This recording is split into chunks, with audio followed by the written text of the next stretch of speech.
So we do have a quorum tonight, so I'm calling this meeting to order at 5:32 p.m. So tonight's agenda consists of a site plan review application for a parcel on Commercial Street, review of the findings of facts and conclusions of law for the site plan review at 535 West Street, and then following that with other business. Are there any adjustments that anyone would like to make to the agenda tonight? Hearing none. At this time, the board would like to take comments from the public if there are any non-agenda item comments. Hearing none, I'll close that section. And so first official item is approve the minutes from the March meeting. Let me just see, 1, 2, 3, 4. We do have enough members to approve the minutes, minus those who were absent. Did everyone have a chance to make, if they wanted to make comments on the minutes? Tom? I didn't finish it, and it needs more work. Okay. We can table that review if you feel like you... I think it needs to be tabled. Okay. Just to comment on that, so the minutes, I've got an assistant now, so I'm trying something different. So before I was doing all the findings of facts, and the minutes were done a little differently. So now I'm having my assistant type up the minutes, and we're still working out some of those kinks. That way I can just take the minutes and then pull from it to make the findings of facts. Makes my job a lot easier. So working out those details for you. So insofar as the minutes are incomplete, they're complete enough, but judgment. to Tom's view, they need some more work. So that's fine. and is this the process that you've used this week or for this month's to get the findings of facts from the minutes? No. No. The findings of facts for this meeting was done the traditional way that I've been doing. Okay. Yep. So we'll table that review of the March minutes until next month unless anyone has any objection and they truly want to go through it. Okay. The next item on our agenda is the site plan review application for the parcel located at 242 Commercial Street, Rockport. The parcel is identified as tax map 27, lot 159, and under contract by Rock Harbor Management, represented by Ben Todd of Rock Harbor Management. So first, I'd like the applicant to come to the table. So what we're going to do for procedure is have the applicant present the project to us, and then we'll make clarification questions, just for clarification only. Open the meeting to public comment, if there are any members of the public here or online that have any comments, and then we'll go through the flow of the application section by section. So what we do generally is to ask if anyone on this board has a conflict of interest that would not allow them to render an independent judgment. I'm going to lodge a conflict of interest in that Ben is a current client of mine in my professional life. So I won't be presiding over this application. I'm going to hand it off to the vice chair. I'm going to remain seated here, so if anything needs help, but I won't be making any of the discussion or motions. Well, excuse me, then. Go ahead. Do we still have oh yeah, I forgot to count myself. Do you have a conflict of interest? No, I forgot to count myself. Oh, the quorum. We have a quorum. We have a quorum, yes, we do. And that's something I'd like to discuss You later. won't be counted. I won't be counting the quorum, or in this, for these votes. Good. So, Sam, if you'd like to take it away and open the floor to public comments, if there are any. So do we want to have them do their presentation and then do public comments? Yes, that's actually a much better way of doing it. All right, I'll hope your Yes, healthy that's chart myself. help me. At this point, I'd like you guys to present the project, please. Sure. Good evening. I'm Ben Todd. I'm the owner of Rock Harbor Management. I'm Kaylee McCoy. I'm property manager. So we are a local owner-operator here in the Mid-Coast of apartment buildings only. We specialize in sort of heavy repositioning of sort of broken apartments and sort of bringing them back to life. We specialize in 1980s and newer. We only buy purpose-built, typically, 1980s and newer, and then we try to be sort of a really nice Class A apartment complexes here in the area. And we own from Augusta through Belfast, China, Thomaston, Rockland. So we worked in a lot of different municipalities, and we've been looking at this project for over a year and a half, working with them. the current owner, and we've sort of like worked out the kinks and met with Orion on a couple of questions we had about how we would convert this. And what we're asking for tonight is to be able to convert the property from what is currently 20 hotel rooms and 1 owner's apartment to 21 apartments. And what that allows for is us to get financing for commercial financing, calling it 21 apartments. So that's the overall project. The biggest thing for us, it's not a lot is going to change for the zoning for this. Like zoning is allowed for it currently in the area. We typically do a heavy repositioning. We'd be pulling permits for that. But we have plans for all of our properties actually are completely net zero. So we plan on doing a very large solar array here. There are going to be all new heat pumps for all the apartments. So the apartments will be completely net zero. We invest pretty heavily in the insides of the apartments as well. And then we reposition the outside with, you know, fresh exteriors, paving, landscaping, etc. So, but that's the overall project. And we close in September. If this wasn't going through the winter, we'd probably be like a 90 to 120 day project for us to complete it. Okay. Like, at this point, we would Clarification. ask any clarifying questions from the board. Will you maintain ownership of the property? Yes. After it's Yep. completed? Yep, And so these are motel rooms, correct. but do you subdivide the interiors or? Yeah, so currently our plan is there's 20 hotel rooms. There's a mixture of efficient, they're technically, you know, suites, so they have kitchenettes in them. We plan to modernize the ones that are currently suites that are upstairs would remain suites. They would remain like what we would call a studio apartment. And because of the layout and there's an odd number, we'd end up with 2 additional first floor suites or studios. And then the other ones, we plan to go back through and convert and merge 2 rooms into 1. And so we'd technically be applying for a permit and removing actually the bathroom in one of them and putting in a full-size kitchen. And those would then be 1 bedrooms. So of the 14 rooms, we'd reduce them down to 7 1 bedrooms. Okay, so they would be suitable for 2-person, 3-person occupancy? They would be, yeah, they would be either single or double occupancy only. There wouldn't be 3 people in a 1 bedroom.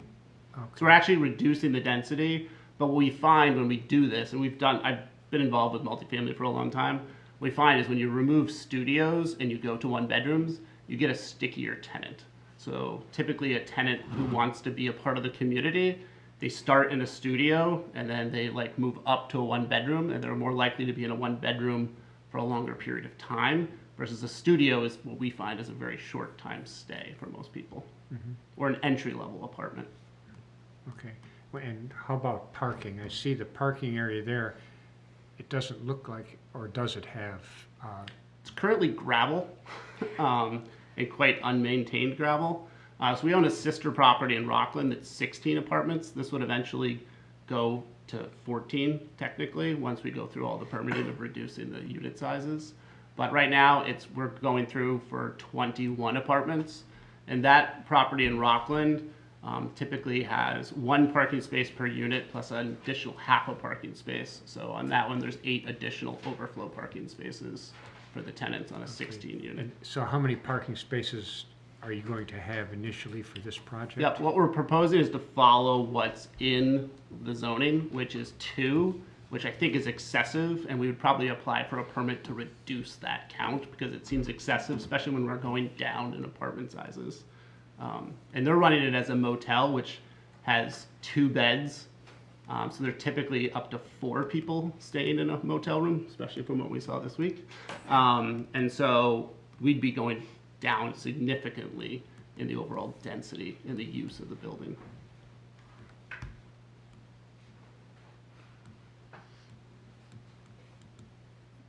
Yeah. And the only change to there's no change to the footprint. Are you building up or no, there's no construction? No change. Okay. Nope. But the parking, you're expanding the footprint of the current parking lot? Yeah, what we're proposing to do is, when we've done these before, is when you pull right up to the building, it's very motel-y. and you don't want individual people walking by your one window. Right. So what we do is we pull the parking further away from the building, Okay. separate it with a landscape. So technically the parking is going to be pulled further away from the building. Right. And so you'll park further away from the building and you'll have more of a privacy. We'll eventually end up putting fences between every 2 rooms so that you'll have a private walkway with a separator of one section of fence. And then that what is currently the sidewalk that people use to walk down the whole length of the building would become like a roughly 4 by 22 long private patio for them. Which we find is, once again, very sticky. People like the privacy of not walking by everybody else. So. But that's essentially the change, the bigger change that you're making to the property. Other than that, it's pretty much. It's pretty much going to be the same. Yeah, everything else will go through permitting for when we do change them. Our initial plan is like, once upon closing, in the first 30 days will be a change to the exterior paint. We'll have the solar going in, heat pumps, and asphalt will all be in like the first 30 days before the winter comes. And then we're going to launch off and get the owner's unit and the 6 studios completed so we can lease those up right away. And then we'll come back and work through the merging of those 14 rooms down into just 7 one-bedrooms. And we'll do a beta as a plan. Get one done and then work through the winter on the other ones. It's quite a bit of property there, and you got this little dog's tail off Yeah. the back. What's going on in the backyard there? So that section that's way down there is actually a very steep ravine. It's very unfortunate. You know, it goes down to the new park that's being built. When we walked it, there's not a lot of buildable land, quite honestly. I believe at some point they took off some units at the end of the L. So like that most southern tip of the building, I believe they demoed like 2 or 4 additional rooms for some reason. I'm not sure why, but that was when I think the school owned it, and at that sale they demoed some of the units. But for us, we plan on just keeping it exactly the same footprint, so no change to anything. Okay.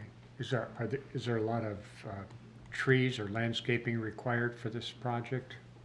Currently, no, we don't have any. I mean, we plan to address the frontage, and we'll come back with like, hey, we're gonna. But right now, the existing trees and everything that are there are gonna remain. There's actually a lot of birch trees there, so we're actually gonna rename the property the Birches at Rockport because there are so many birch trees. The biggest impact is probably there's gonna be some tree removal on the backside because some of the trees are so large that are very close to the building, and we've already looked at that. And we have a solar array going on both the east and west side of that L. Oh, So we right. need to maximize the east side production to be able to be net zero. So, but pretty much where it's at, like if you're looking at the end of the writing where it says paved entrances, like where entrances is, right there, there's like probably a small area that's maybe, I don't know, maybe 30 by 50. It's a beautiful vista of that ravine before it dives off. So there's like a nice area. So once those trees are removed, it'll probably be a nice like sort of private area for the residents. And our plan is to be able to connect to the park, or hopefully have a sidewalk in front to be able to connect to the park.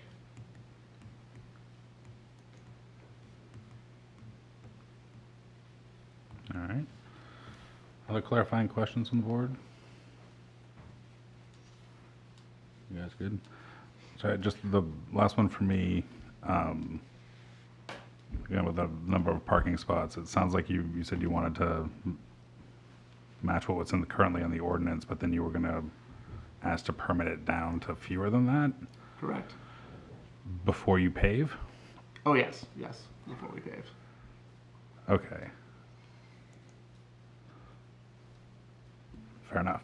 And if that doesn't if that's not approved, you're just going to pave it as currently represented? Unfortunately, yes.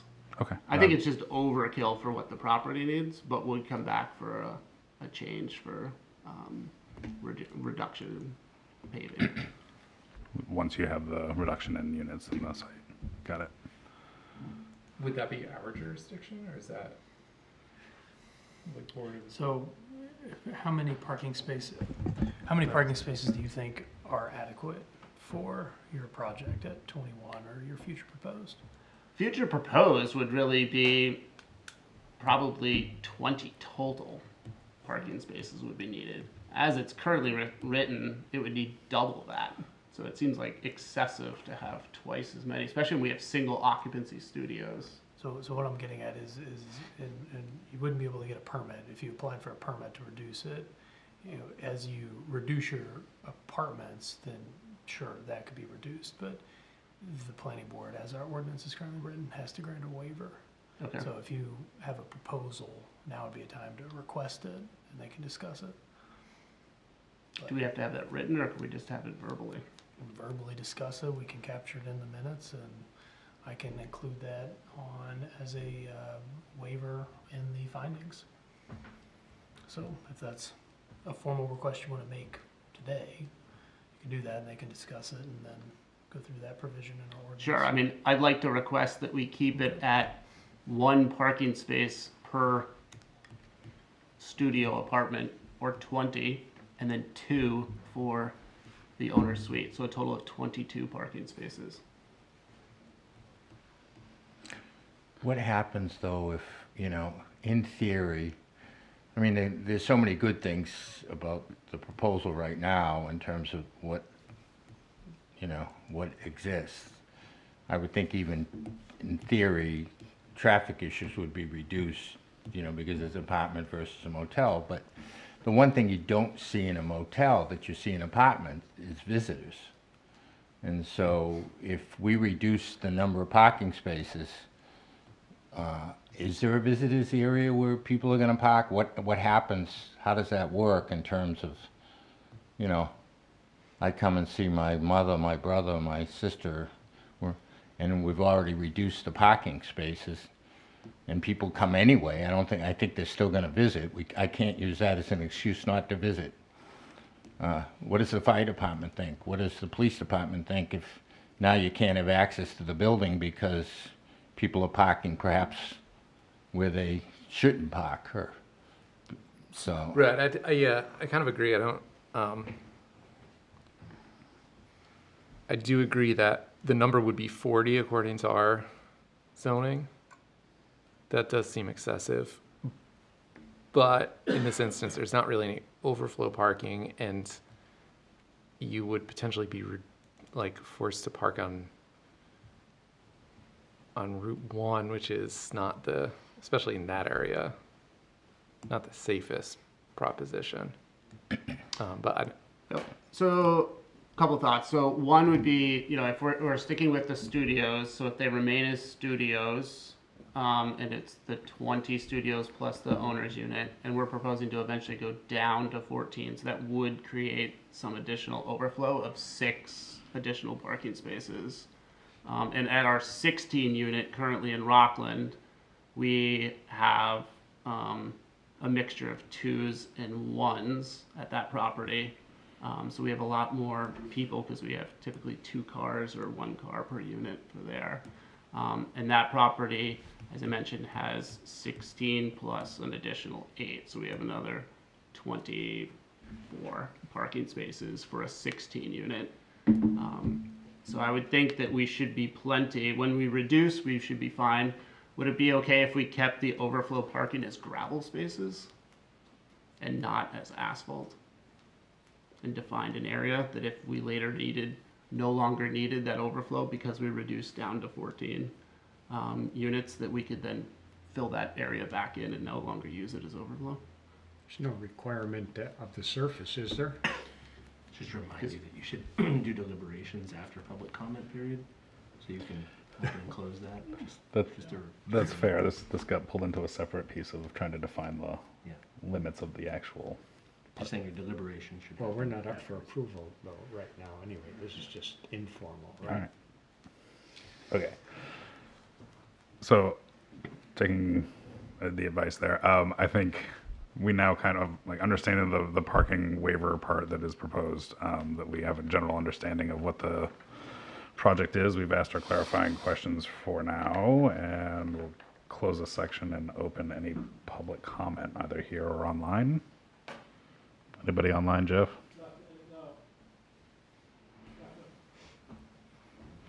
John, you want to make a comment on this? Public. No?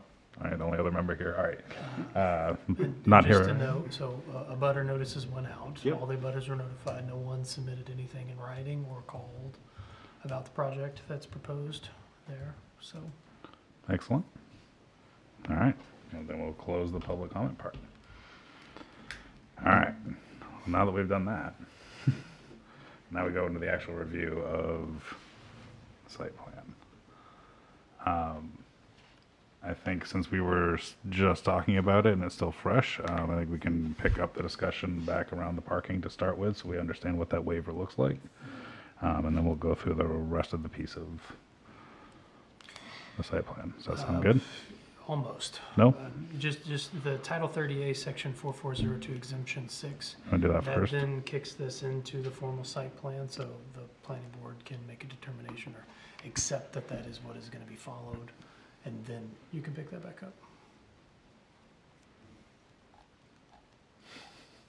Wait, we are going through a formal site plan review, or just the revision part?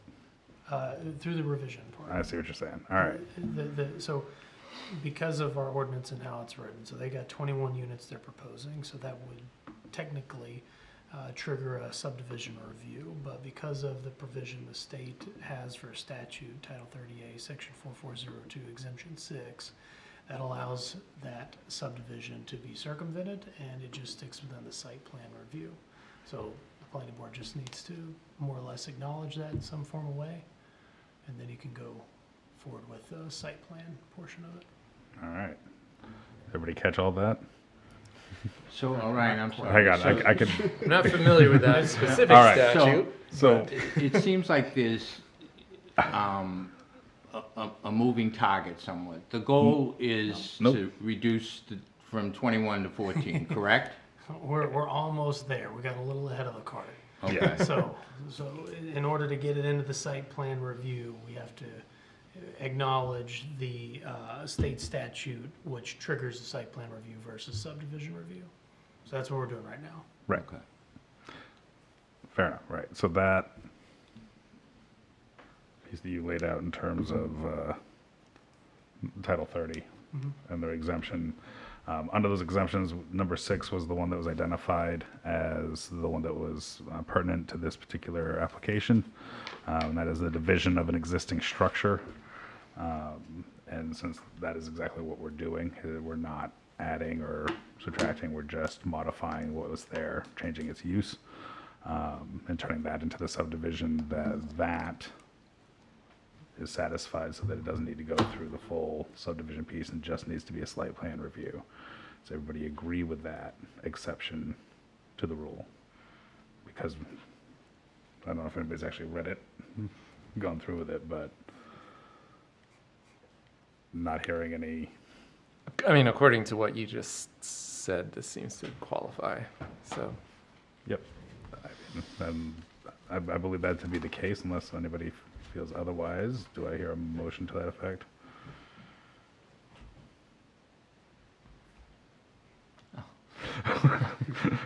From any of the available members. There's Peter is motioned that exception 6 applies. I'll second that. Rob is seconded. Oh, this is the part where I always get this language messed up. Can you just tell me where this is? Yep. It's under the main legislature statutes. All right. Is it in the LUO? No. You're saying it's a state It's a law. state Oh, statute. okay, okay. I don't think I know where that is then. That's right. So I have it right here, pulled up through. It's not going to pull up onto that part and across, but section 4402 exceptions. And there's 6 available exceptions to not having to run this through the big full subdivision piece. Number 6, the one that we're putting up for Okay, here, okay, has to thanks. do with converting and existing the building. Ah, there it is. We've got it pulled right in front of us. Now, the wording out of it's super fun.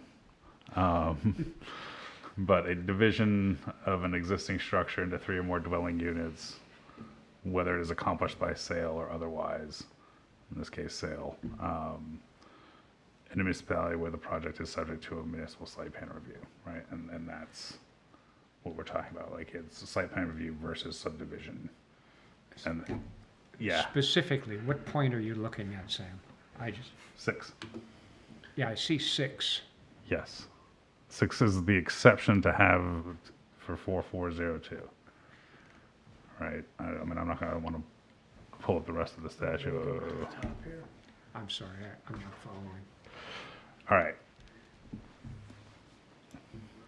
Title 30A, municipalities, guys, part 2, like, this is the planning and land use regulation. The part that, like, if you're trying to put in a subdivision, right, there's certain exceptions to having to go through this subdivision review. Got that. One of which is an existing structure without any changes to it. Where does it say it's an exception? These are the list of exceptions. Oh, okay, that's the piece I was missing. Sorry. Okay. So these are the list of the exceptions. This is exception number 6, and is if it's one of these I things. got it. And Now that's I what got threw it. me off too when I first Now I read got the it. language. All right. So I've got a motion. I've got a second. You need further discussion. Any further discussion? We just went through. We're all clear now. All those in favor? All those opposed? Abstain? 1, so 401. All right. So now we know that we're doing a site plan review. All right. Now, applicability. So, fun part about this. What part of this is applies? Under site plan, section 1304 inside of our land use ordinance. You meant 304? Yes. 304 is for completion, and we delegate that to Orion's office to determine completion. We just have to accept whether he's accepted as a complete application and provide a motion to that effect. So it starts with a question to Orion. 1303 though, applicability, 1303.3. 3. 1303.3, this is my suggestion that this is a revision There to we an are. existing site plan, seeking an amendment And then that, force goes down. to that previously approved site plan. There it is. So I got my that, notes that's the backwards. applicability, for y'all to make a decision on. Right. Sorry about that. Oh, you're good. Sorry, rookie. First time on the spotlight. So the applicability section is 1303. Sorry, 1303. So under that section, like we said, revisions to an existing site plan seeking an amendment is previously approved for a previously approved site plan. So you've already made that a motion and Have we? voted on it, on that part of it, right? For the Title 30A, that was acknowledging that the state Right. existed for it to be a site plan Right. for review. And then, oh, I see, I confused myself. So, you're right, 1304, Is to, if it's a complete application, right. You're right, based on what it needs to be. you're right, you're right. So, yes, do your complete application, because we are, by that state statute, in a site plan review.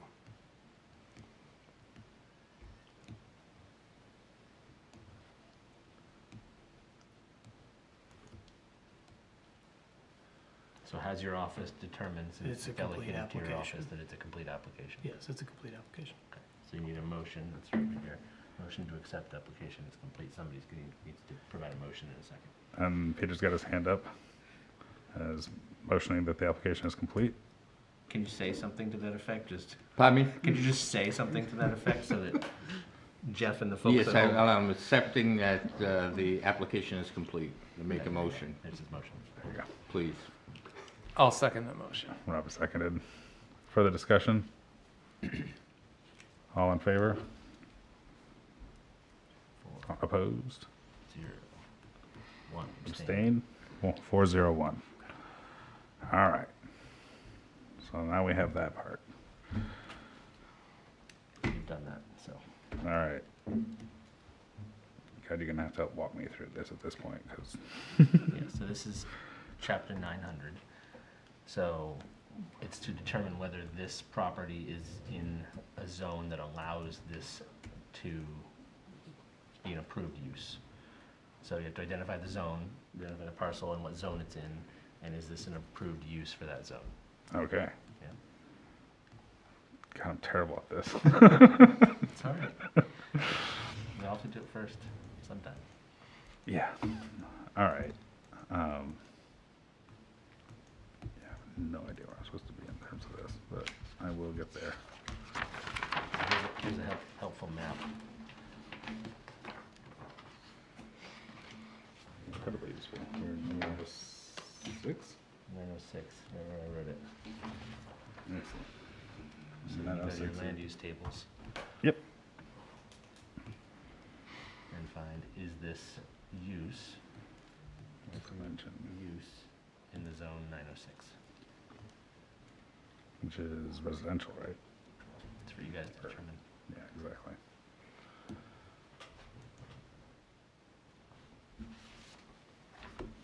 All right. So now that we've identified it being in 906, and I've got the land use table in front of me.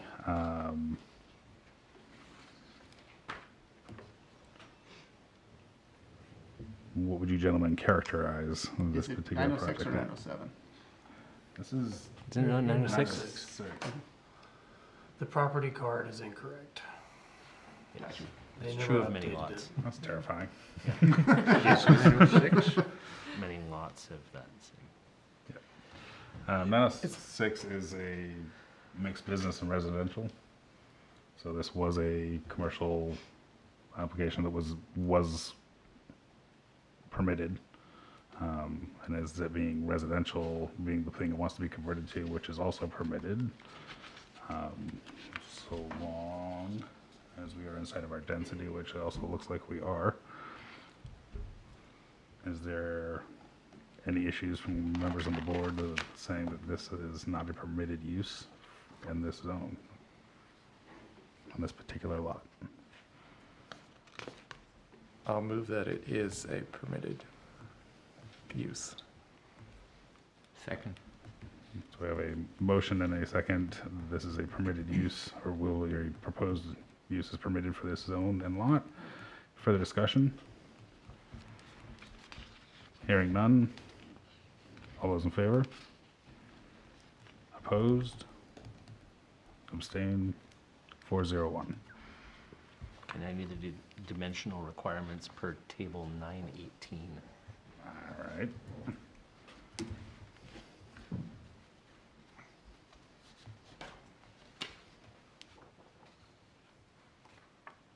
All right.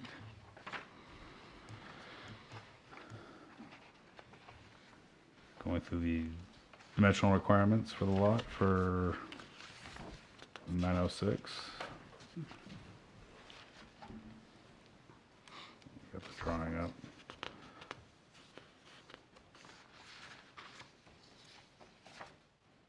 I have a question. Is Go this property ahead. served by public water and sewer or not? It is. Okay.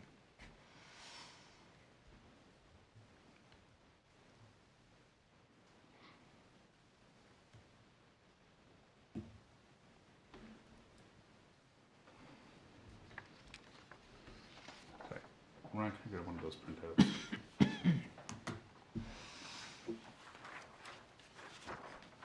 Thank you, sir. Thank you, Mike. Sorry, Jeff.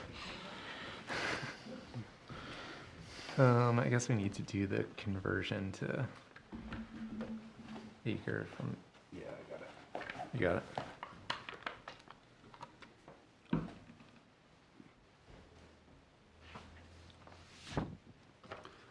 43,560.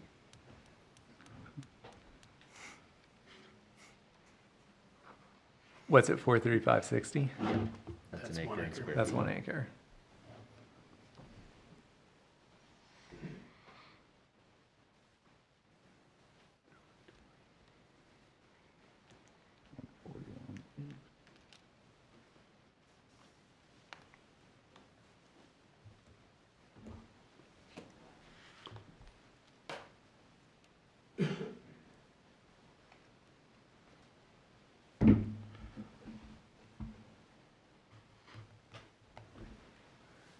All right.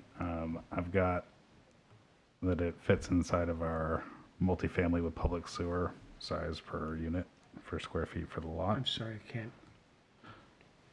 I'm having trouble hearing you. All right. That's better.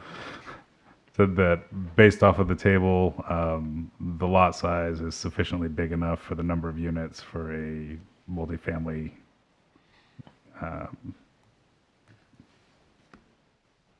development, I guess would be the right word, with public sewer. So I don't see any issue with that part of it. I'm guessing our setbacks are all in the same spot as what they were for when it was approved as a commercial unit. Now it says 20,000 square feet per unit. Right? Is that what it says? I got 3,000 square feet per unit. 906 Oh, multifamily sorry, public sewer. Sorry, I was in 904. No, cheers. Just keeping me honest. Keep scaring those poor people at the table.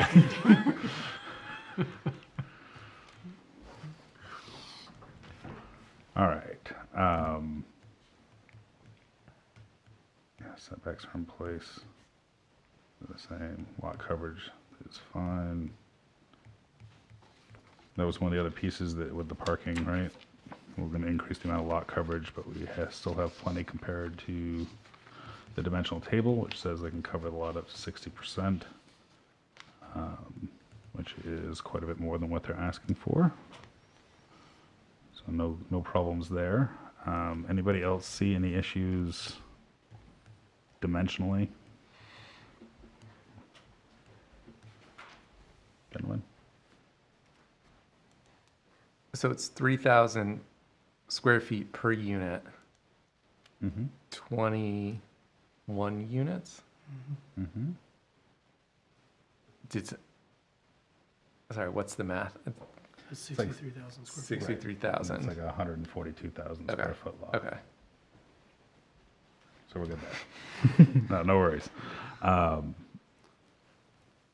So if there aren't any, do I hear a motion that the project conforms to the how do you want me to say this? You need a motion to, that the project meets the requirements for table 918. So moved. All right, we have a motion. Do I have a second? I move that this project satisfies the requirements of table 919? 918. 918. Is there a second? Verbally? Second, I'm sorry. Second by Peter. I left my reference material at home, and I'm having a little trouble hearing you as well, so Apologies. that's okay. I will endeavor to do better. Jeff can hear me fine. I'm speaking straight into the microphone for him. He's great. All right, further discussion? Hearing none. All those in favor? Opposed? Abstain? 401. And that's it for 900, All right. unless you want to consider other things. I don't think so. Little zoning district. Is there?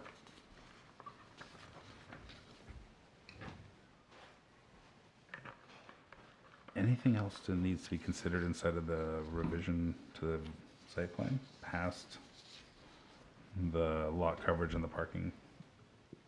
Well, we want to cover the parking. That's the next part. Here we are. All right, so we're back to the parking waiver. Currently, based off of the table, the original, the current use should require 23 spaces, 2 plus 1 for each available unit. You said ultimately you'd like to get down to 20, so that's fewer than what would be there for a motel of the same size. I Sorry, think what was the parking for a motel? the motel, it's 2 spaces plus 1 for every room available. So I guess technically 22. Yeah, that's technically what we're asking for as studios being 1 per unit. Right.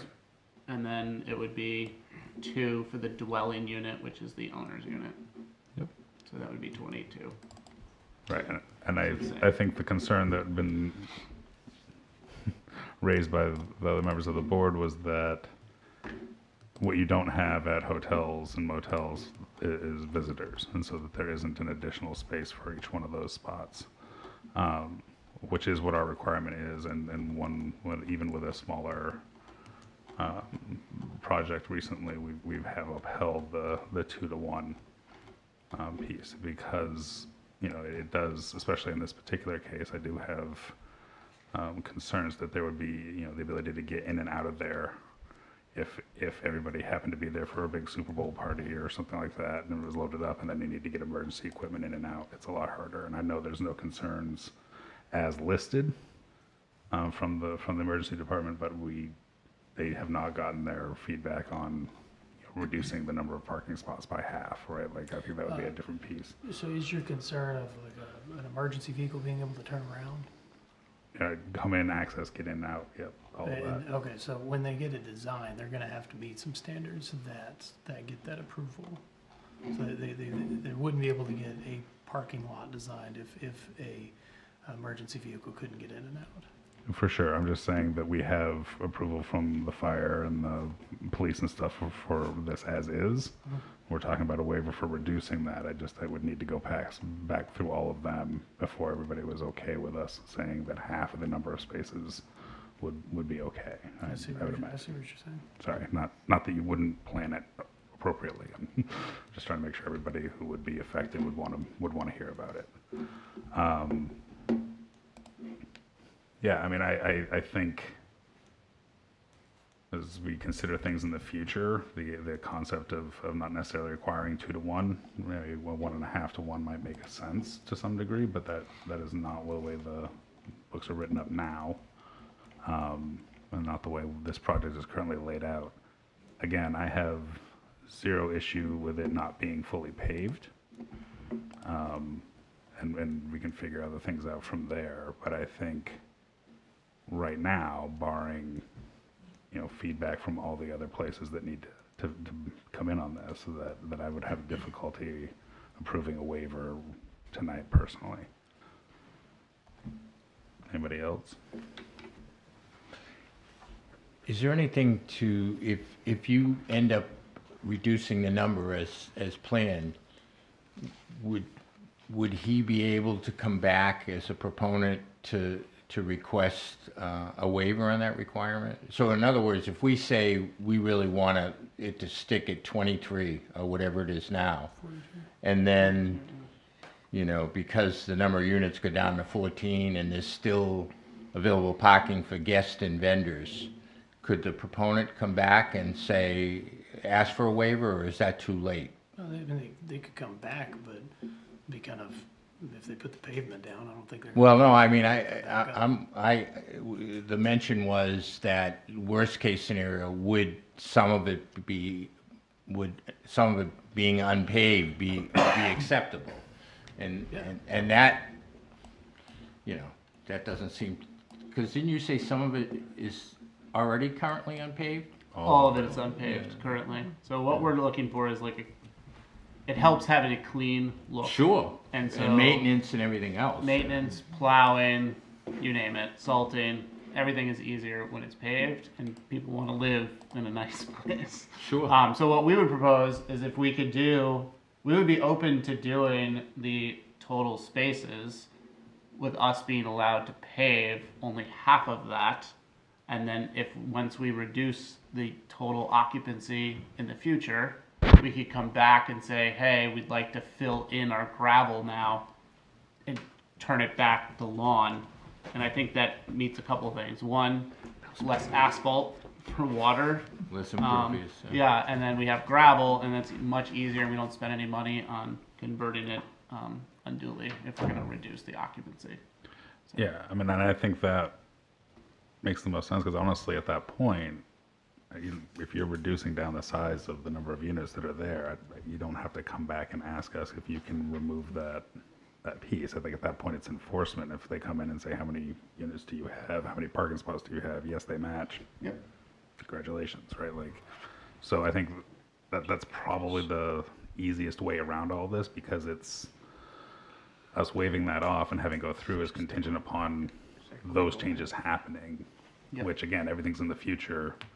I know that's the intent, but if something happens, some things lock up, and then that doesn't happen, you know, now we're in a weird spot, right? So I think, So if that is still the intent, would you be open to us paving the 1.5 ratio per unit and then leaving the rest as gravel?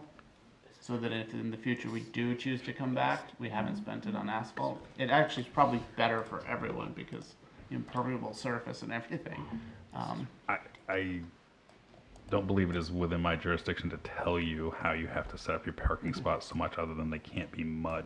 Yep. Right, it has to Right, be, a yeah, I it don't has to think be a we could- prepared service. Yeah, I don't think- that you can park on, but that, how your project is set up, that is up to you. Right. But yeah, I kind of agree. Like, I wouldn't mind hearing from the fire department to see what they have to say about Yeah, it, not necessarily like this project, just in general, what they would be comfortable reducing, potentially reducing parking to. You know, this is different than a project that has street parking versus a project that's, you know, pretty far out in the middle of nowhere, and it's not really gonna, you know, affect too many things. But yeah, I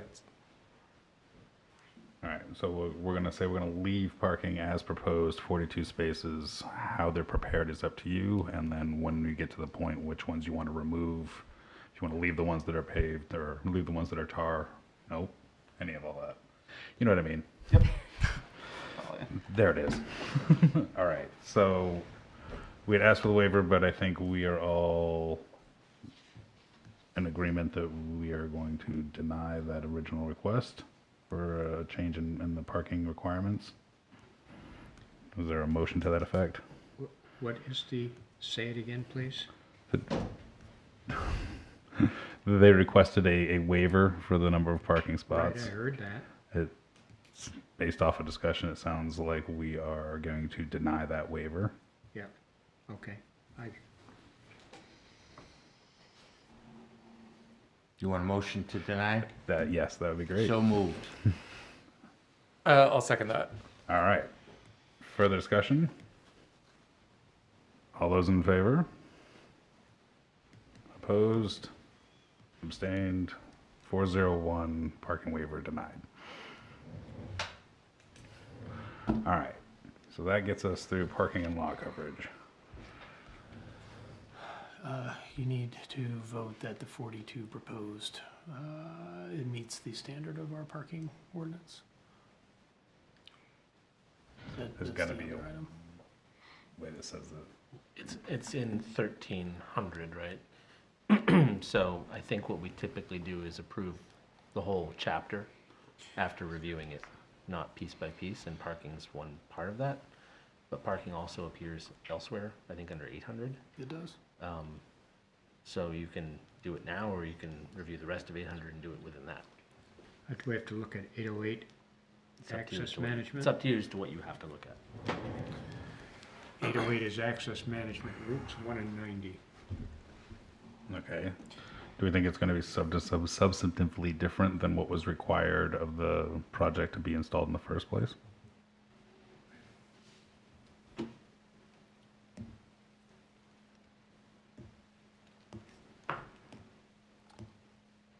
Say that again, please.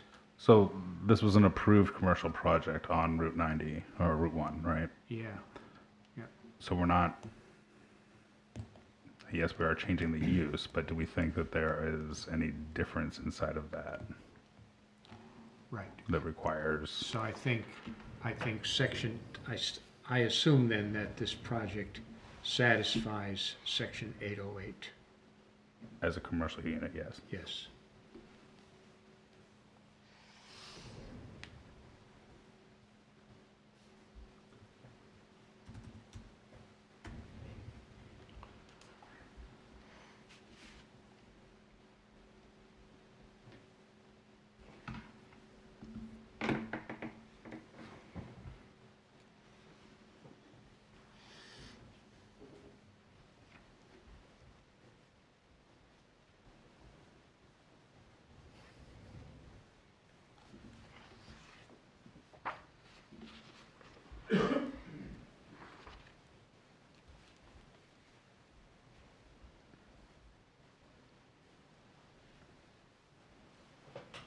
So this is actually, Orion, where I've found that there's redundancy in our process.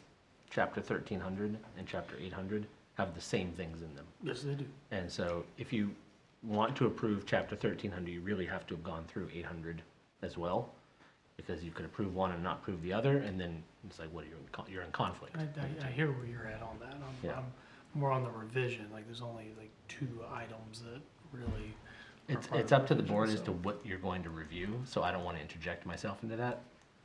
This is the flow that we normally follow, so Yeah. 1305 is usually the next stop along the way, and then after that is 800 and all of the parts of that, which you can all determine what applies to this project and what doesn't, and you can review or not review those parts.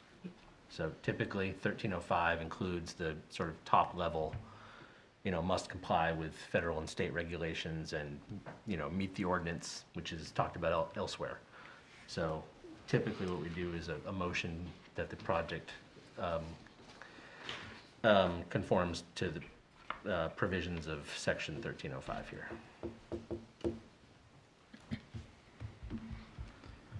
Indeed. Thank goodness you're here, Jeff.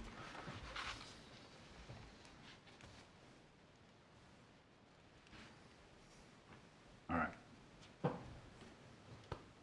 We've talked inside of 1305, which is the performance standards. They've talked about landscape. We're not adjusting anything to the soils at this point. Vehicular access shall comply with the sections inside of 803 and 808, but we'll go back to that part. Parking and circulation, which is the part we just talked about, which we believe it is, satisfies that area, would be 42 as proposed. Surface water drainage, for stormwater, and that's the design of the parking lot that we just talked about. Let me ask Orion a question, may I? Please? Is paving any more impervious than a gravel parking lot? Depends on who you ask. I don't think we have a definition in our ordinance of, let me double check that, of what we constitute as impervious. We don't, we should, but we don't. Okay. And Scott Bickford always interpreted gravel as being not contributing to lot coverage. That's my experience with Scott. I would trust that that carries over to Andrew. But it's not written anywhere, and it probably should be. I would agree that it is You not s- written anywhere. I mean, in theory, gravel's less impervious. Is that, you're saying somebody that you work with is saying something different? Is that- Scott Bickford was the former CEO who retired in Rockport. So for projects that he approved, or a project that he reviewed for lot coverage, he would interpret gravel or crushed stone as being a permeable or impervious surface that didn't contribute to lot coverage.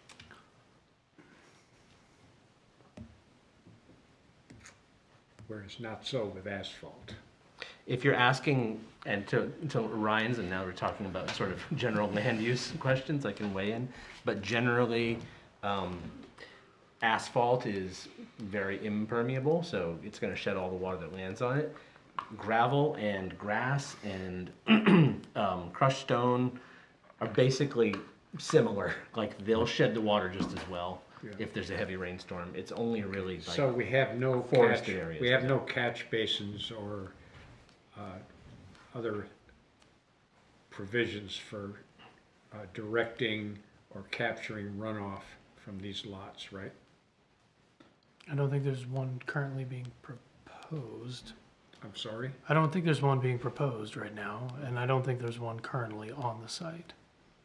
Not with that big ravine behind it, I don't imagine. Yeah. I'm sorry? Not with that big ravine behind it, I don't imagine. Yeah. Is there water in that? Is there Yes. a brook or something in there? Yes. Is it part of the Goose River? No. No. No. That's No, the it's Harkness. Harkness Brook. It doesn't amplify my voice to him. No, it's not the microphone that I'm hearing. I have to hear you. Yeah, I gathered. Okay, thank you.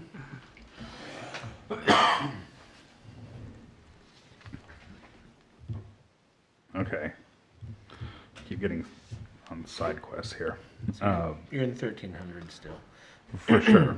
1305 specifically. Yeah, and surface water drainage specifically past that. Did anybody have any issues? Or did we just stop and talk about the fact that it's not defined? I'm wondering about number 6, existing utilities. Typically, if someone goes into a motel, they're not doing their laundry. They probably would be taking showers in that, but they wouldn't be using probably quite so much water, cooking and everything, doing dishes as a domestic Yeah, well, household. for sure, but these were set up as suites. You know, and like that'd be like these are a little bit more like medium state. Like they do have kitchenettes in them, so there would be cooking, there would be people taking showers. They might don't be. A think lot that- of people go into suites and they don't use the kitchen. I understand that, but you have to plan for it accordingly, right? Like these were set up that way. Okay, I'm just curious about the total capacity of the sewage system. I mean, the water, it seems to me probably would not be a problem, but the sewage system, if it's a relatively recent hookup, they probably made it, it's probably more than adequate.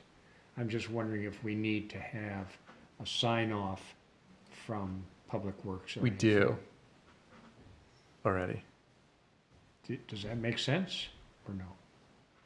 But don't. Public Works is signed off. Yeah, they've signed off. Oh, they did? Yeah. Yeah, this is, I saw it. yep, I did see it. Okay, the fire, the police, public works. okay, we're good. No butters. Okay. All right, so there, we got past that part. Do we anticipate putting additional lighting on the outside? Right now, no changes. So, I mean, as it stands, there are no changes to the existing building. You're revamping the electrical infrastructure anyway, aren't you? Didn't you say in terms of converting to solar and some of the other stuff? Yeah, we plan on, right now, the question is how big of a new electrical service for the array. And so we're probably pulling we typically pull a new production service because the service isn't big enough. Currently the building's all on oil. And so we would be converting to electric. So we would be pulling a new electrical service. And it's debatable right now whether that's a 400 or an 800 amp service, depending on, it's more if we decide that we're producing enough power that we can produce To supplement. electric hot water. Is the big one. And it's not so much electric hot water and heat pumps, it's loss of power for a day, and then you turn on at 6 a.m. and everyone turns on their heat pump and demand for hot water all at the same time. So that's really what the difference is between a 400 amp and an 800 amp, is just whether or not on that design day of 4 a.m. on a Monday morning you get power back after an ice storm or something. Okay, but you're feeding from the array, you would feed into the public grid. Correct. Yep. And That's just what all for of a our credit arrays. for Yep. they And it's net bill. correct. All of it is an accounting function for all of our solar arrays. All right. We have any other questions inside of 1300? Or 1305 specifically, the performance standards? Any other sections we feel like we need to cover more than what we already have due to the changes? I don't think there's a lot to it. Like I said, this is a pretty quick revision, so the things that we've covered are things I think that are the most required. That said, do we have a motion that the applicant has met section 1305 standards of performance? I move that this project has met the requirements of section 1305. I'll second. All right, any further discussion? Hearing none.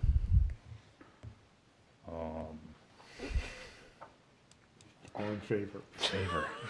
God. All right. All those in favor?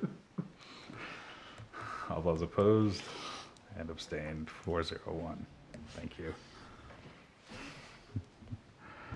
Typically move on to 800 and determine what sections you need to review and what are irrelevant. That's the list. There it is.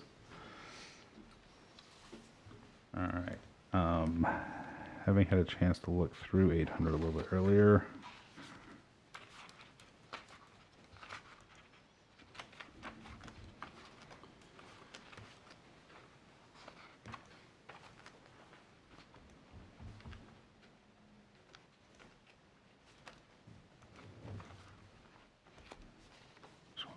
To it, on the spot.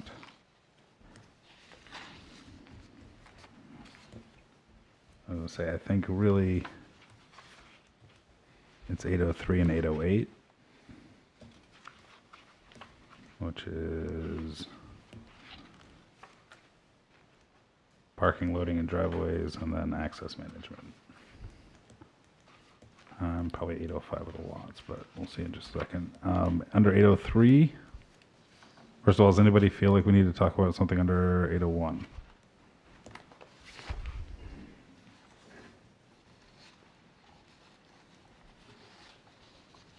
No, other than, so you're proposing kind of reconfiguring the fronts of the apartments into kind of two units each. And I would imagine that would eventually change the lighting situation, although there's nothing proposed now. So when that happens, does that go to zoning or What is your code concern enforcement rather? in terms of, Yeah, so that would just be a separate thing. Yeah, and it would be on a case basis. So like the plan would be, stabilize, get the first units, the suites that are remaining suites stabilized, Right. and then we're gonna submit one application for converting 2 rooms into 1. We're gonna complete that, go through that, make sure that our plan of like, yes, we get the rents we're anticipating, and the demand is better for those in the suites.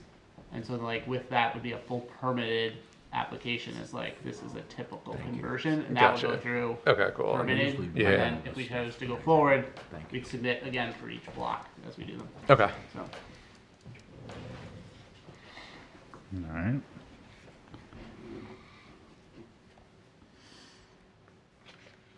Any concerns under industrial standards? No. 802. I didn't have any there. Like I said, we covered the parking spaces under 803.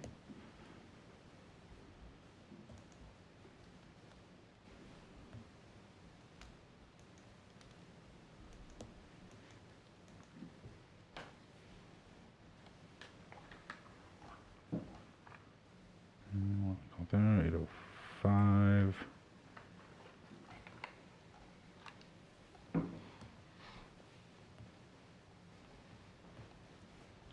Covered that.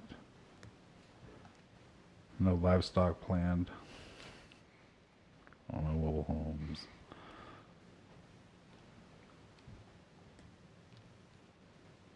Alright, tracking access. Yeah, we looked through that. We're not reducing the size once you get inside of it.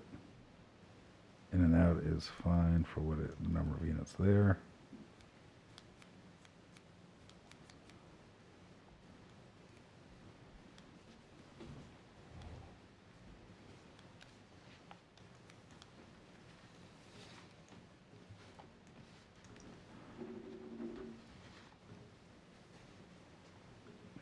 Does anybody see any reason to review 809? Usually 802, 808, and 802, 4, and 8.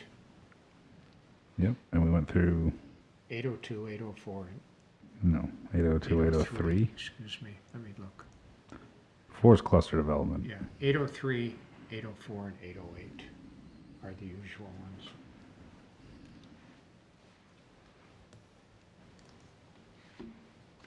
Does this need to go through 804?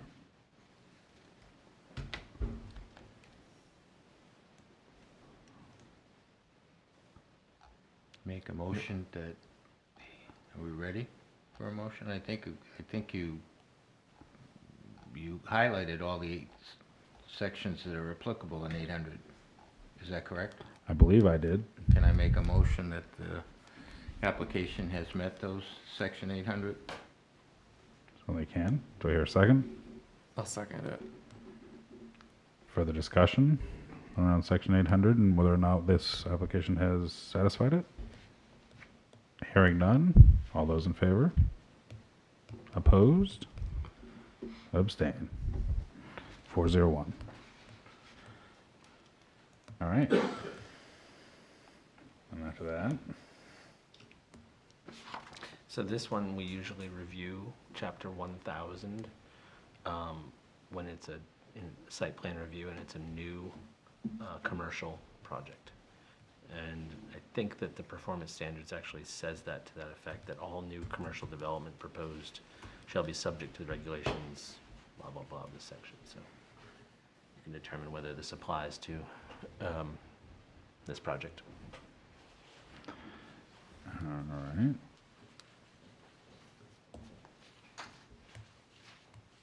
Applicability and purpose. Purpose in section for all commercial properties.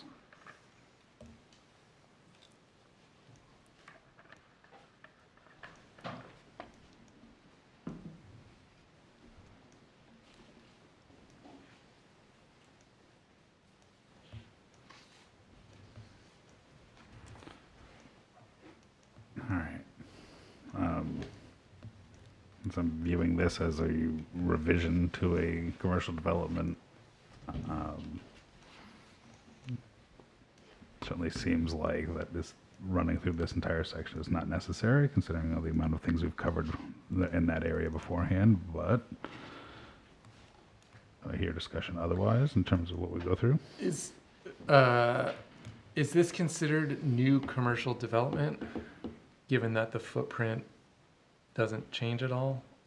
No, I think that's the question at hand, right? Like, and I think for this, it's more of a revision of an existing one. Right. So is it applicable? Or are we to determine that? That's what we're asking of ourselves. Okay.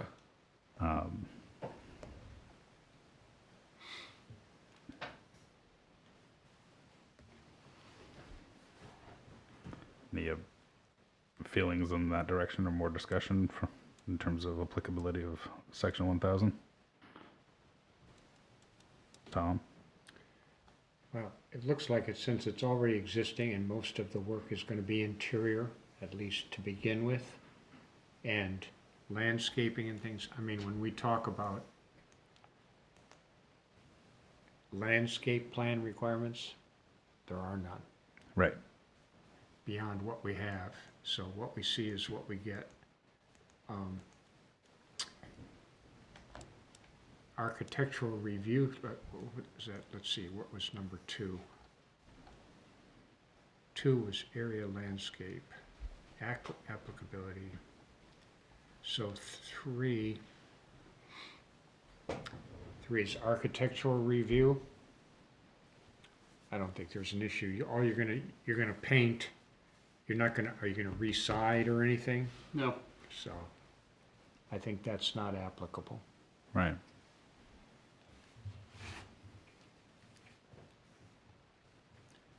Parking lot design, the basic design is already there. Yep. Are you going to have to expand it to meet the parking requirement? Well, to get to the 42, yeah. They've got 42 now. No, No. they're going to expand out to 42.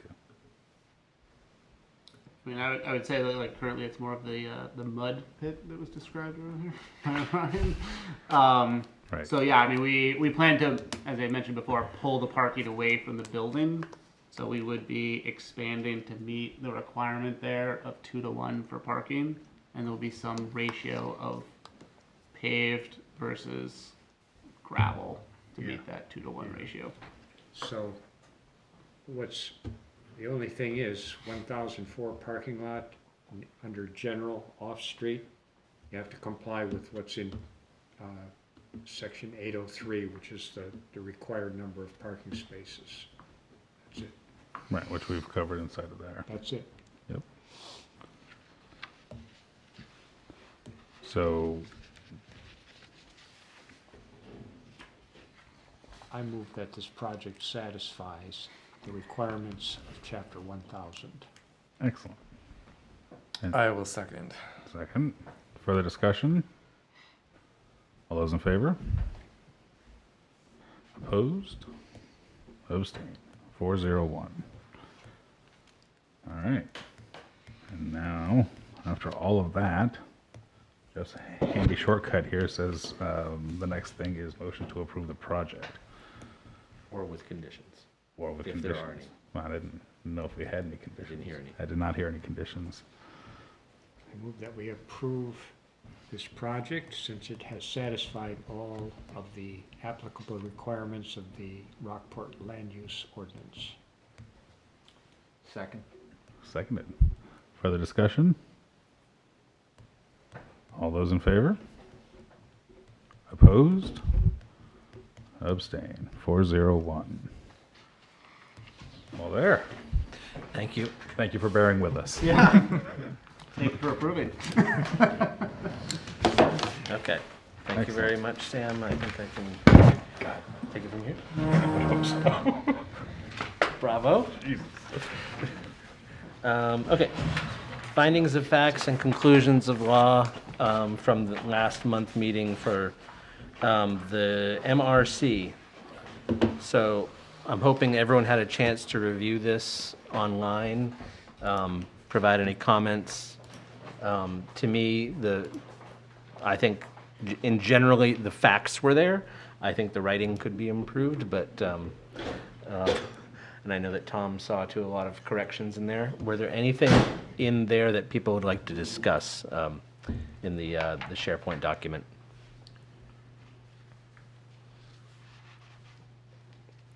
Or would you like us to pull it up on the screen? Yeah, I need Jeff to come back to change a thing, but if you want it up. If we want it up. I'll ask it later. Okay. Not topical? It has to do with the minutes and, Okay. I know Renetta is the new Yep. aide. Is she going to be doing the minutes from now on, or what? So that's what I'm testing out right now. I'm not sure if it's going to be the long-term Jeff, item. we'd like to pull up the My screen. Sorry. Orion screen. So, you know, if I have someone that can do the minutes, it's all typed up, then I can go through the minutes and then just pull from that to make the findings of facts and conclusions of law. It will streamline my process. So I want to give that a go for the next couple of meetings, and if it works out, that's what we're going to do. If it doesn't really work out, then I'm going to scrap that and go back to what I was doing. So it's a test right now. See if that works. In general, this document's more important to get right Yeah. than the minutes, Yeah, so. findings of facts, that's gonna carry the weight in court of law. The minutes, as Yep. we know through previous appeal, they carry nothing, so. Okay. Any items on this, Rob? I wanna wasn't. discuss? I wasn't at that meeting. You weren't at that meeting? Yeah. Okay. Do you want to So- discuss any of it? Sam? Nothing to discuss. I think it's Okay. And Peter and Tom, you were both present at that meeting? We'd reviewed the MRC? Yes. Yeah. Anything you'd like to highlight in this document Well, for discussion? I didn't quite get through the whole thing. I had some questions, and I noticed that some of the verbiage from the minutes was transferred almost directly, but it wasn't exact. So there were some modifications. But certain things I thought they implied certain things, but I think a lot of, how to say this? Sometimes the subject or the object of the sentence wasn't specified, and it could be open to interpretation. It's not clear. Okay. So, maybe I'm a little bit anal compulsive about this. We count on you, Tom. We do. But, I like full sentences, and I like subjects and objects to be specified in common, parlance. So I myself would like a chance to look at it, but if there's we need to have this ready right now, well then, we'll go along with it. But I did not expect it to take me, the minutes took a long time. Yeah. I think in general, when we have minutes and findings of facts to review, put your effort into the findings of facts, because typically the application and its approval isn't complete until that is approved. Is that right? Correct. Yeah, Yeah. So, Whereas we can push the minutes off for another meeting right, if necessary. right.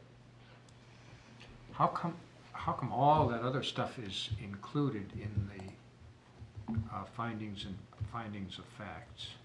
why is all the other stuff? All the included? other, the whole, it's 145 pages?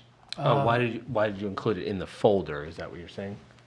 It's It's all the- in the one backup. document. So, so you're gonna remember with the appeal with the hotel, it was like randomness being asked for. Well, we've cut that down. Every application, every item that's associated with it, it gets into the findings of facts, so it's in an appendix. Okay, so So- that's the entire record Yep, of for absolutely. the project. So I we don't have to waste any more time. You want, it's in this document, there you go. And, Tom, what can we do tonight to satisfy your review of it? I mean, we can spend time with it.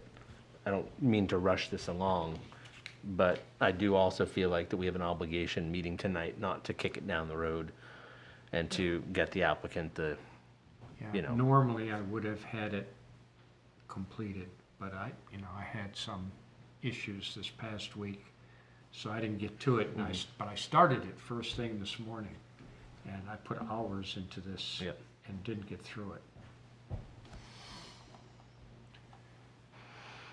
So, why don't you go ahead, and if everybody else has reviewed it, I will.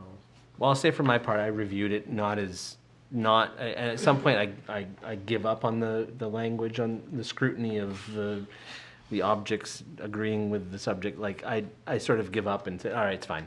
As long as the facts are there and one can interpret them in reasonable doubt of meaning what I witnessed.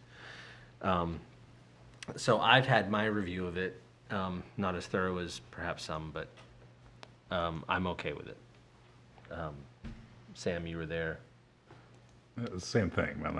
It's that I look at it much more like you do in terms of making sure the facts parts are there. I know we have video record of it, so if it's a matter of trying to figure out what they said, you can go back and listen to what they had to say about it. Yeah. I think it's a lot clearer that way. So I know while I haven't gone through the fine-tooth comb for copy edit, I think generally what here is what was agreed to and what we're doing. So I don't have any issues with it as is. Peter, any concerns with it? Not tonight, no. Is there like a style sheet or some way that minutes? findings of facts are Oh. written like that? I did No, a he's style talking- sheet for minutes back in Yeah. 2021, which really never got totally implemented. Mhm. It was, parts of it got implemented, and then it sort of fell by the wayside because we had somebody who was working and then left the town's employ. Right. So There's been, we didn't turnovers. like roll it over. yeah. I would be willing to help out on that, because I think it's a reflection on the planning board that our minutes and our findings of fact be consistent, and, I mean, I think if it's worth doing, it's worth doing well. yeah, I'm thankful we delegate it. I'm glad not to be the ones composing the minutes and not having to have a member that's responsible for it, but I agree. I think anything that's coming out of here should be clear. And, It should be clear and workmanlike. yeah, That's my feeling on it. okay. So the templates for findings of facts, there's a few in MMA, like Municipal Associations Planning Board Manual. That's what this was modeled off of. Okay. I changed up because y'all had mentioned like it was kind of confusing at the end to do all these findings and then do another findings and then a conclusion. So move the findings up top. The planning board found the following information chunk and then concludes the following Right. based on the above. That I like.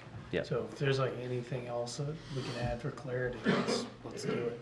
But in terms of like a set template, no, we can make it however we want. So. Yeah, I think I'm thinking more so of how the person writing it, that they follow a consistent sort of,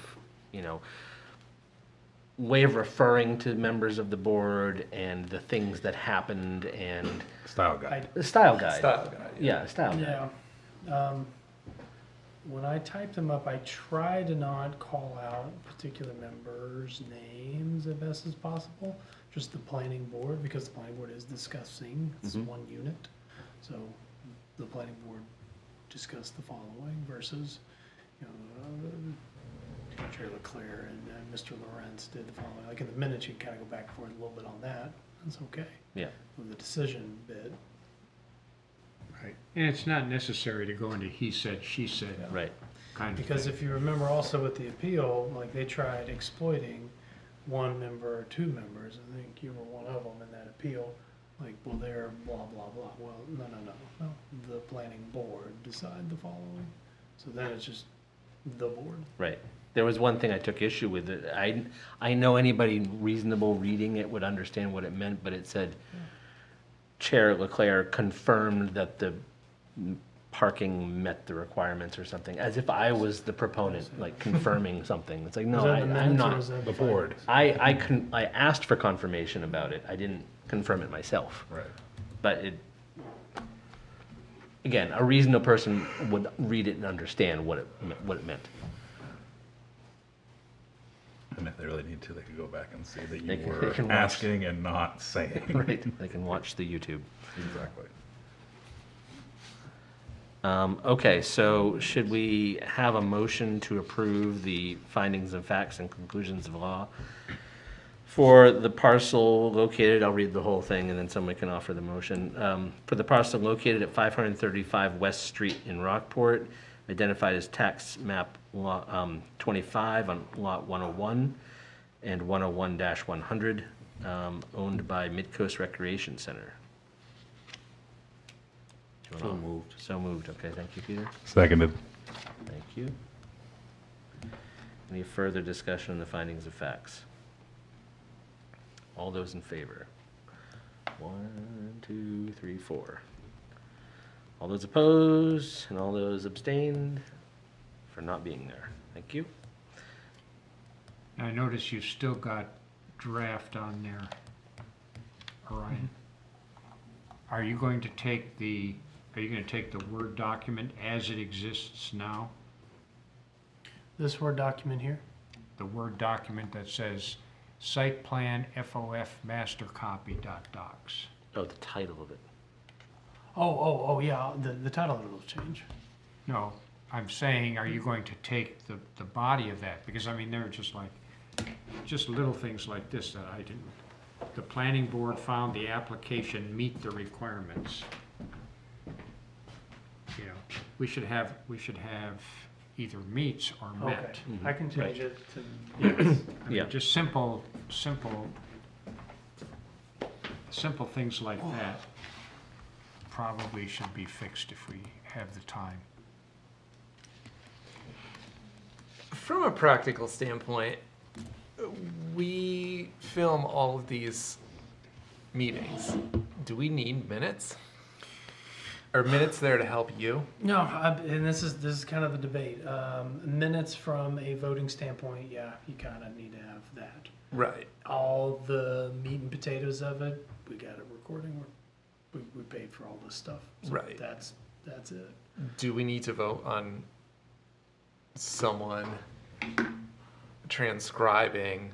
No, that's Information. more of a meat item. I'm trying to alleviate some time on my end, so I'm playing with something right now. Have someone type up the minutes. No, I'm just saying You in asking, do we need them general. at all? Do we need them? Oh, do you need the minutes? Right. At Is it all. for your benefit? Is it No, for? there is some requirement Some on requirement. you made a motion, you did a vote, and that bit has to be documented. Like you moved, you seconded it, and the vote count was. That's following. like That state. bit has to Yes. be included and typed up Okay. for now. But it's not, and they're changing that, because there are, it's gone to where the recording can't count at all. It can now count. Okay. So if you notice the minutes, it's got a link to the YouTube channel. Right. It just then- seems like the most redundant. Yeah, tell me about it. Yeah. Well, And I didn't know if that could be rectified or this simple. We don't need minutes anymore, or if it was actually helping you out with the findings of facts. Yeah, I would agree with Jeff that focus on the findings of facts, not necessarily the minutes. yeah, I mean, the technology is getting out ahead of it. Not every community in the state has the ability to do that piece, so the rules are True. set up Right. just for base case for everybody, so that everybody can satisfy it, that's all. Which also seems silly. I guess it should. Like if you have the applicable. technology to do it, then why make a blanket? I agree with that, yeah. If you have the ability, we Yeah. have the ability, we're doing it. Yeah, and even I think YouTube will transcribe it.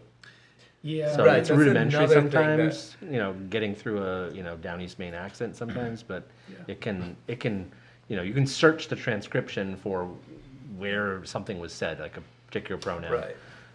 Proper noun and find it, and it's kind of useful. I also like the timestamp Yeah, in the document that said when this took place. yeah. So if you want to go to the video, you can say, okay, when did that happen? I want to see that discussion. That's really useful too. I did like that. In fact, if the agenda lined up with that, that'd be beautiful. There are actually some towns that do that, but they have the agenda structured, so it's like at 6 o'clock you're doing this, and then you got 20 minutes, Yeah. or it's like, whoa. That's not how we roll here. We gotta watch Mr. Clark fumble his way through this for about 20 minutes longer than it needed to be. Oh, sorry. Was that a little on the nose? Sorry. We're Thank you. still on recording. That's good. I think everybody who's still watching at this point will Yeah. agree with the trueness of that fact. I can add timestamps on that. Do you want me to add timestamps to the findings of facts, or Um, probably not? it's more for other people. I mean, I'm living it, so I don't need it. But I find it useful when I'm looking at other towns Yeah. or the select boards meetings to know, like, where are we? Like, I just want to review that agenda item on the video, but I don't know where it happens in the Something video. that I have done in the past, and I kind of dropped off. In the discussion, you can add timestamp too, of like agenda item. Is that timestamp? Is that what you're talking about? or- Yeah, pretty much. Yeah, Like, I like after that. the fact, I'll go into it. I'll go to the select board meeting. I'll search in the transcription of what I'm looking for, see when it's said, Yeah. and then jump to that point. Yeah. Cool. Okay, agenda item 6 is other business, so, 3 things. First thing is land use ordinance amendments. So these are for a November vote. We actually need to start talking about it next month. It was brought up at the last meeting in March. I think, Sam, you had a recommendation for some things in table 918 to change. I've further marked it up myself on my own copy. So we can discuss it tonight, but we really need to wait until June to actually have a motion to make any changes because it wasn't publicly announced for this meeting. So we'll get it on next month's agenda, but I say we pre-discuss the things tonight. So actually, Orion, do you still have control of this? Yeah. Can you pull up the ordinance 918, table 918?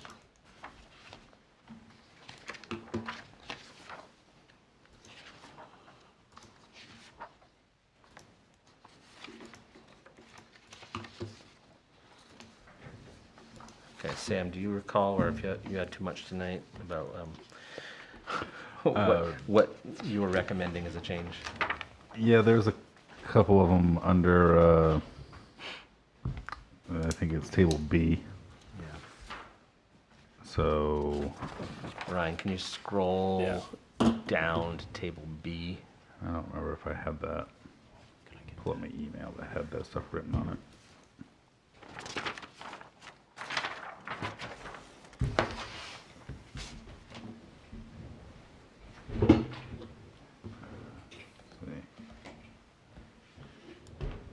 Yeah, you had it written quite concisely as to what you felt should change from to. I think it was for a couple sections. Yeah, I'm just trying to Couple figure out zones. where, I'm looking at my sent items and I don't see it anywhere.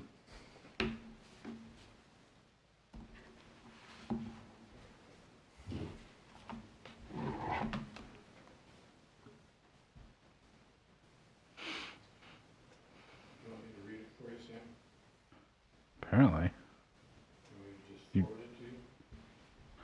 I don't know why it's not. Oh, there it is. I got it now. It's like Thanks, John. It's in my sent box. All right, I've got it. So proposed modifications to 918B, table 19 or 918A and B both identify 904 as a growth zone. 19A shows the minimum 904 lot size is 20,000 square feet, but 918B shows minimum lot size for a single family dwelling without sewer to be 40,000 square feet. Table B also shows multifamily dwellings with require 20,000 square feet per unit with or without sewer, not reducing it to a number closer to the single family dwelling with sewer. So the proposals are to reduce the single family dwelling without public sewer dimensions from 40,000 to 20,000 in 918B for zone 904. And then to reduce the multifamily dwelling with public sewer dimension from 20,000 square feet to 3,000 square feet, also inside of 904.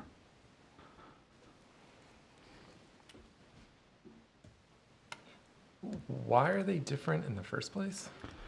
I'm guessing when we made the modifications to become in line with LD 2003, the 918A probably got changed to agree with it, but B had some things on it that got missed. Like we went through all these, Yeah. we went through the affordable housing workshops and we came up with, different dimensions and stuff, and we did not reduce our rural size, even though we may have wanted to. Yeah, so A is the size of a lot, and B is how much of a lot you need per dwelling unit. So they kind of have the same effect, Right. but A is really like the lot's size and what it will allow, and B is the other way around.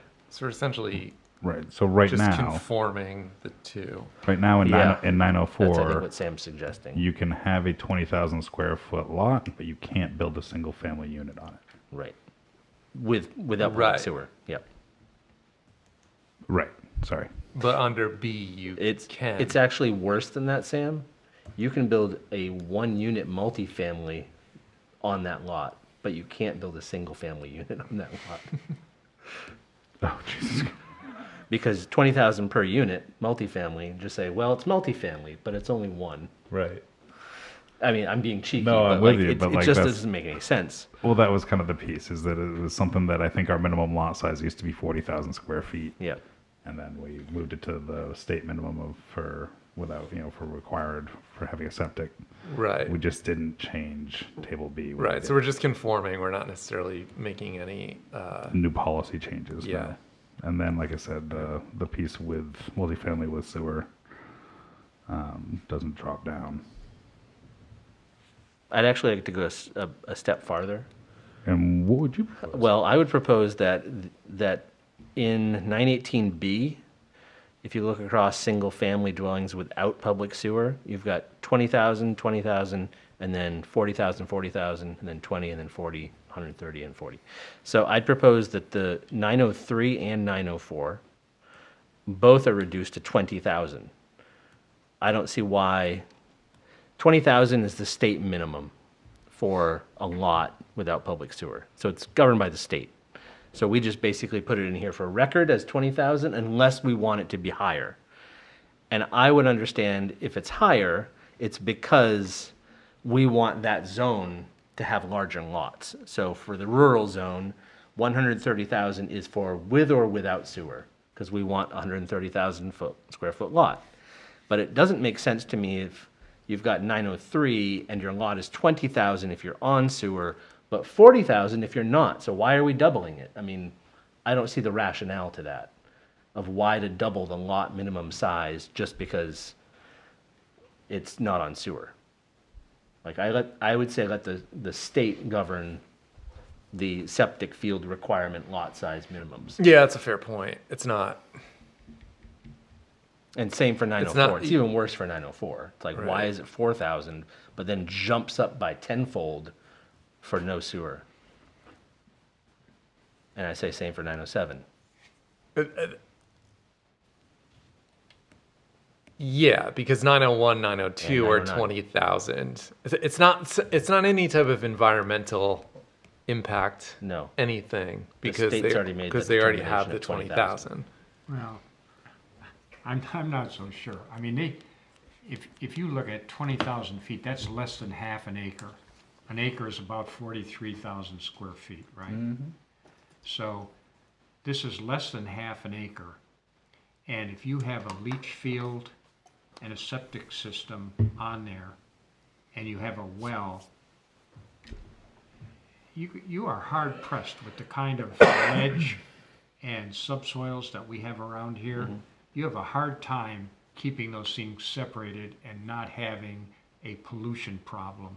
But that's true whether you're in the 901 village or Right. if you're in a rural area. I Well, mean, that is true. so what I don't Right. understand is the zoning, and I could confirm, but I think our comprehensive plan is spelling out what the zoning is for. And it's for maintaining certain lot sizes, certain character, whether it's urban or rural.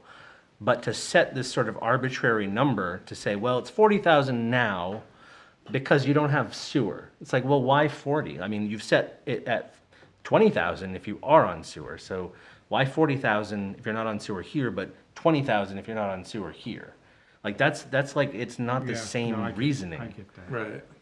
So I know this because, I mean, maybe you're Ryan, maybe you've seen this. Other towns just refer to the state minimums rather than setting a zoning, a lot size. It's like, but if you're not on sewer, you need at least 20,000, which is what the state says. Right. And Tom, to your point, I think like someone would have to approve all of those, like approve septic and well and all that stuff anyway. So Right. Yeah, if you can't get a good design on your property inside of 20,000 square feet, you're not going to get one. It's not a developable lot. There it is. Right.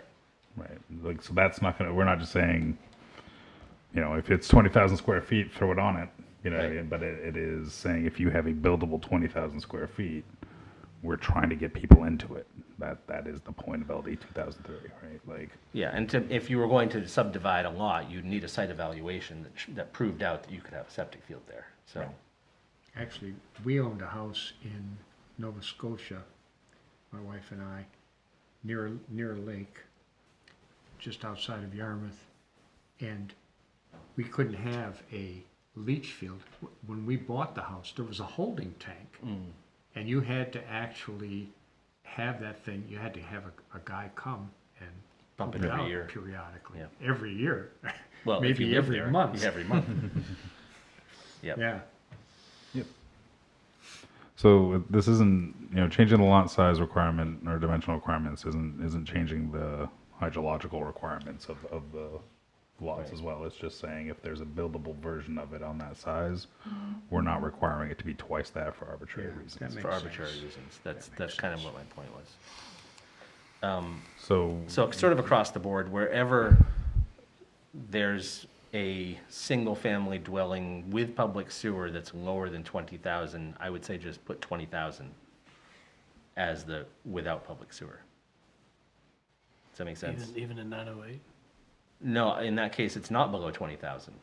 right, so you say like the So sewers. just go with whatever with sewer has. I'm following you now. I'm following you now. So if it's 3,000 for, or say using 904 zone, if it's 4,000 for with public sewer, then it should be 20,000 for without public sewer. Okay. And that also agrees with what but Sam's. does 908 become 908 doesn't change because it's clear that that's a rural zone. Public sewer or not, we want 130,000 square feet. Oh, sorry, no, sorry, yeah, I was misreading. But what about 65? 909? 909 should also drop down to 20,000. Right. Yeah, to match the 918A. The other change I'd like to talk about next time is that 913 isn't on here, and I don't know why. It's on the next page. It got cut off. No, it isn't. Cut off.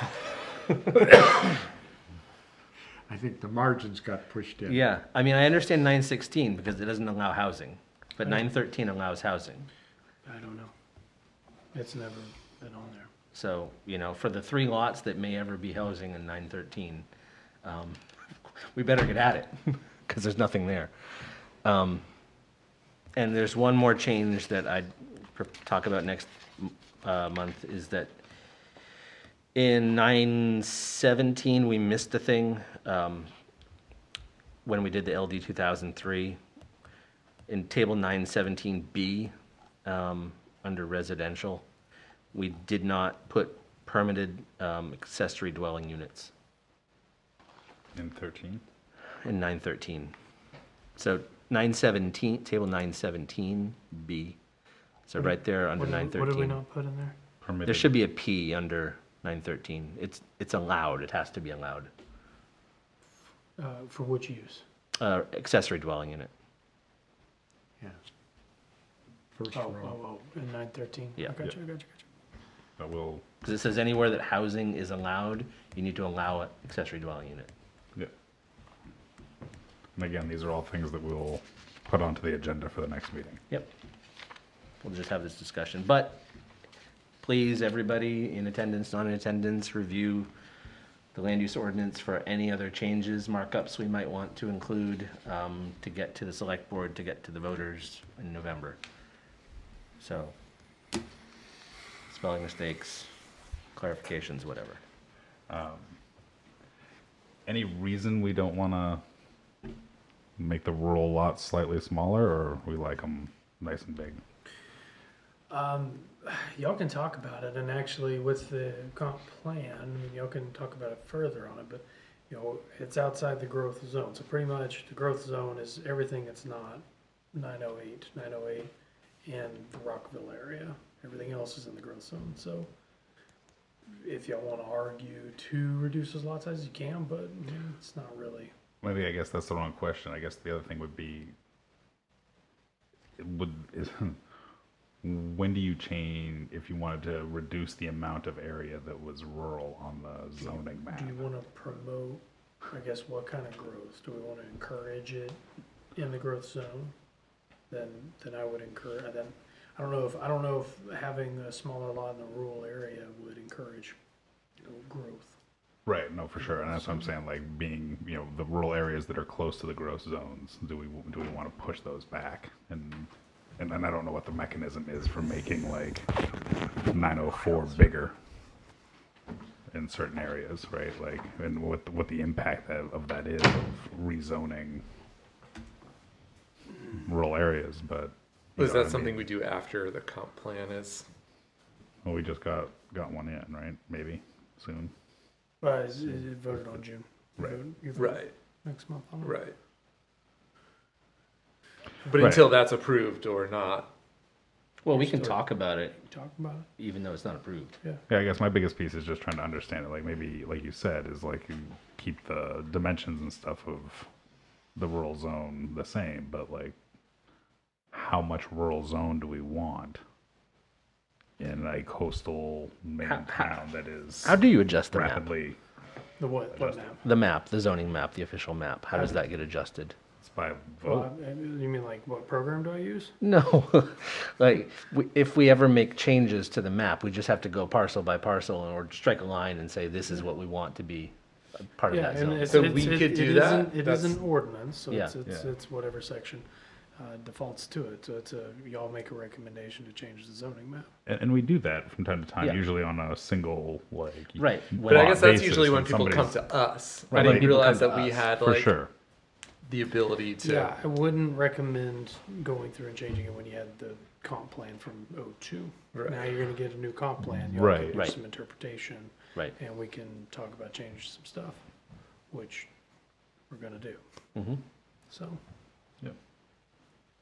All right. Remind us of our time frame for November. what is it? I think you gotta get it to the select board by August, so we gotta do our recommendation in July. Mhm. So we're gonna be a little busy. So if we don't do it next month, it's got to be done by July. Yep. And then, or we have to have a meeting continuance to get it to the select board Right, in time. first Tuesday of the month or whatever it is. Yep. Second Tuesday. Second Tuesday of the month. Oh, boy. Yep. So I guess, oh, sorry, go ahead, I was gonna say. Oh, did you add more on that? No, well, I was gonna say, in terms of the agenda item for next week. It's just to review the ordinance. Yep. That's, we don't have to That specify what it was my is. point, is like, can we keep that open-ended so that Yes. it's not, It's a land use ordinance review. It's just Yep. that's gonna be worded and we're gonna Perfect. make recommendations for whatever sections within it. Right, and what we've done, at least under Joe Sternowski's chairmanship, was folks who really wanted to mark up the land use ordinance for discussion and wanted to prepare others for it, could mark it up in the SharePoint folder.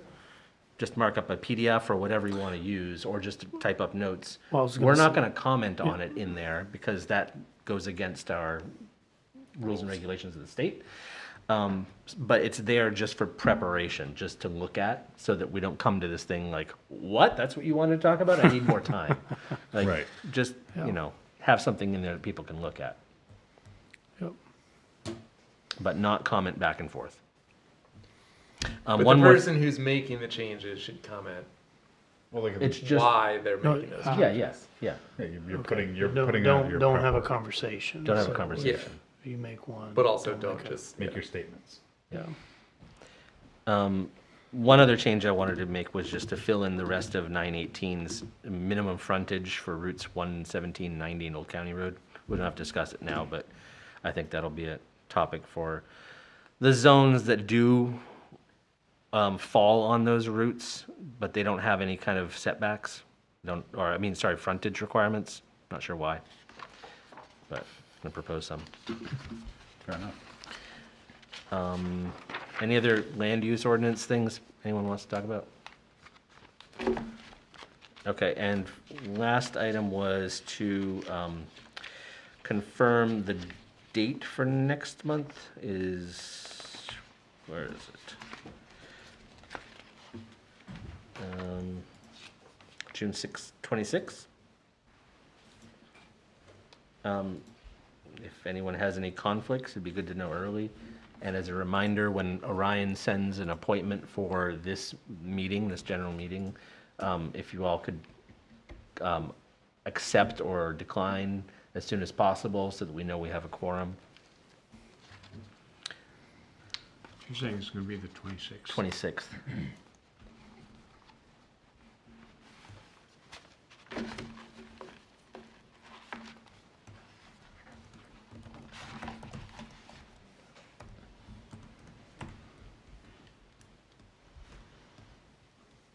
You free then, Tom?